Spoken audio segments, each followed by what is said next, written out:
आप सोच रहे होंगे 9 रूप तो देवी के होते हैं, फिर बहू? भाई बहू भी तो लक्ष्मी का रूप है। तो जब बहू के पैर पड़ने से घर में समृद्धि आती है तो और क्या क्या होता है, जरा देखिए। रामलाल और श्यामलाल 2 भाई थे। दोनों बड़े ही प्यार से साथ ही एक ही घर में रहते, लेकिन दोनों की बीवियों का रवैया एक दूसरे के लिए बिल्कुल ठीक नहीं था। एक दिन रामलाल की बीवी कहती है, अरे रमा, ये क्या कर दिया? सारा कचरा पूरे घर में फैला दिया। माफ करना दीदी, मैंने रखा तो एक ही जगह था, लेकिन हवा इतनी तेज चली कि उड़ गया। अभी उठा देती हूँ। हाँ हाँ जल्दी करो। और एक बात, अब भाई साहब से बोल देना कि 2 रसोई कर ले। पता तो है मेरा बेटा सोहन बड़ा हो गया है, अब लड़की वाले भी आने लगे हैं, तो उसकी शादी हो ही जाएगी इस साल। हाँ हाँ दीदी, मेरा बेटा विहान भी तो बड़ा हो गया है और उसकी भी तो शादी होनी है। ठीक कहती हैं आप। अब हम ऊपर वाले तल्ले पर शिफ्ट हो जाएंगे। मैं विहान के पापा से बात कर लेती हूँ। बात नहीं करना, शिफ्ट होना है, क्योंकि मैं अब साथ नहीं रह सकती। हाँ हाँ दीदी, ठीक है ना।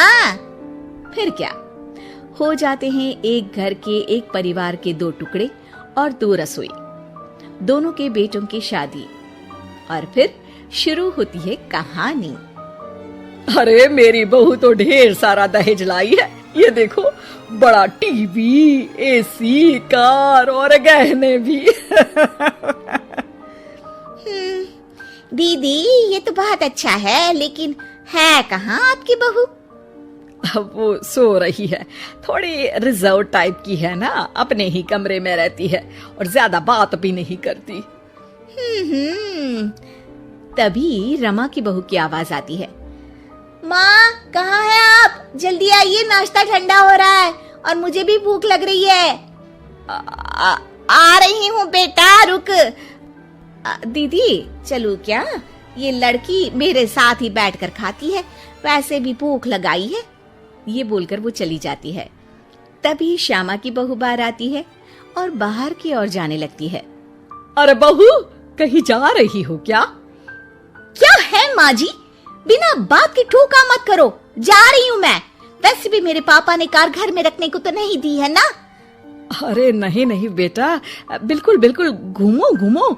मैं तो कहती हूँ मुझे भी साथ लेकर जाया करो, साथ ही घुमा करेंगे। अरे नहीं नहीं, मैं आपके साथ बिल्कुल भी कंफर्टेबल नहीं हूँ। वैसे भी मैं शॉपिंग में जा रही हूँ, कहाँ आपको टांगती फिरूंगी। ये बोलकर श्यामा की बहू निकल जाती है। तभी उसके कान में ऊपर वाले तल्ले से हंसने की आवाज आती है।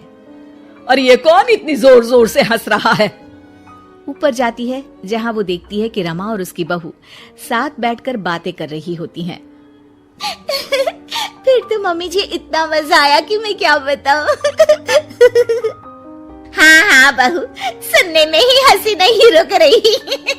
तू तो वहाँ मौजूद थी। तभी दोनों की नजर श्यामा पर पड़ती है। अरे ताई जी आइए ना, आइए। वो उनके पैर छूती है और फिर चाय बनाकर लाती है। श्यामा अकड़कर कहती है, अरे नहीं नहीं, मैं चाय वाय नहीं पीती, बस हंसने की आवाज आ रही थी तो सोचा बता दूं कि टीवी की आवाज धीमी कर लो। अरे टीवी, वो देखो दीदी, धूल खा रहा है, वक्त ही नहीं मिलता देखने का। बहू के साथ वक्त कैसे बीत जाता है, इसकी बातें और किस्से कहानी किसी सीरियल से कम नहीं होते। श्यामा को खुशहाल रमा को देखकर जलन होती है। हाँ हाँ, मैं तो तंग आ जाती हूँ इतनी सारी बातें करके, मुझे तो सुकून पसंद है। ये कहकर श्यामा चली जाती है। अगले दिन रमा अपनी बहू के साथ घर से जा रही होती है कि तभी दरवाजे में श्यामा उन्हें टोकती है।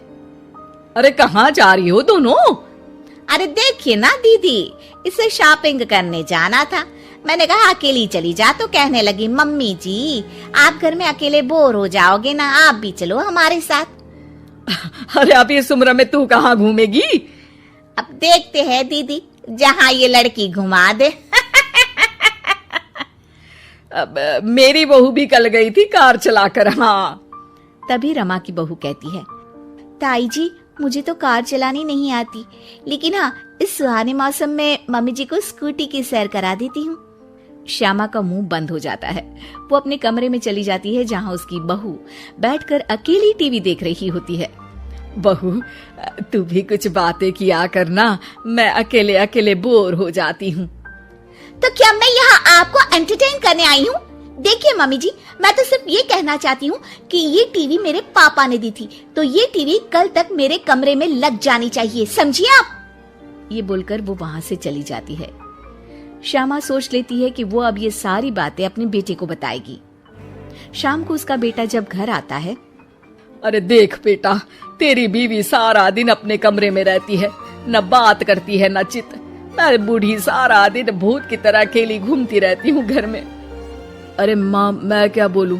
मैंने कई बार उसे बोला कि सबके साथ उठा बैठा करो, हंसा बोला करो और मिलकर रहो, लेकिन वो कहती है कि उसका मन ही नहीं करता। अरे क्यों मन नहीं करता है? ऐसा क्या हो गया? माँ, तुझे याद है उसके पिता ने कार देने से मना कर दिया था। कहा था कि उनके पास पैसे नहीं है, साथ ही तेरे सामने हाथ भी जोड़ा था। लेकिन कैसे तूने उसके पिता के साथ बुरा व्यवहार किया था। उन्हें कहा था कि पैसे नहीं है तो किसी भिखारी से शादी कर दो अपनी बेटी की। हाँ बेटा, तभी तो आज दरवाजे पर इतनी लंबी कार खड़ी है।